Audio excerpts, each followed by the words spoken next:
MR constructions వాళ్ళు గుంటూరుకు 3 వైపులా 3 మంచి అపార్ట్మెంట్స్ నిర్మిస్తున్నారు. లాంలో రాధాకృష్ణ, గుజ్జనగూడలో యువి అర్బనైట్, తెనాలి రోడ్ లో కేవీ రెసిడెన్సీ. ఎంఆర్ కన్స్ట్రక్షన్స్ మీ ఇంటిని అందంగా నిర్మిస్తాం. ఇప్పుడు అసెంబ్లీ నడుస్తూ ఉంది.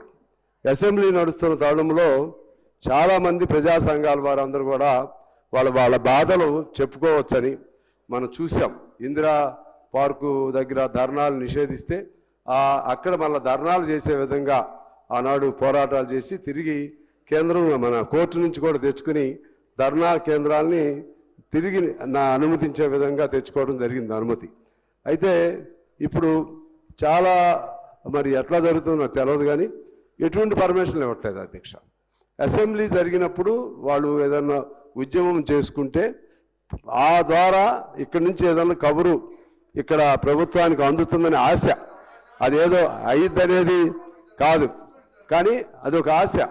అందువలన నేను మీ ద్వారా తెలియజేసేది ఏంటంటే, పాత గుర్తు కూడా అప్పుడు తుమ్మల నాగేశ్వరరావు గారు మంత్రిగా ఉన్నప్పుడు ఒక రైతు ఉద్యమం పైన కొల్లి నాగేశ్వరరావు గారు ఆయన చేస్తే సాక్షాత్తు ప్రభుత్వమే అరే మంచి మాటలు చెప్తే కూడా అంటారా మీరు? అరే మీకు అందరి కోసం చెప్పేది ఇది, మరి ఆగరాదు నా మీద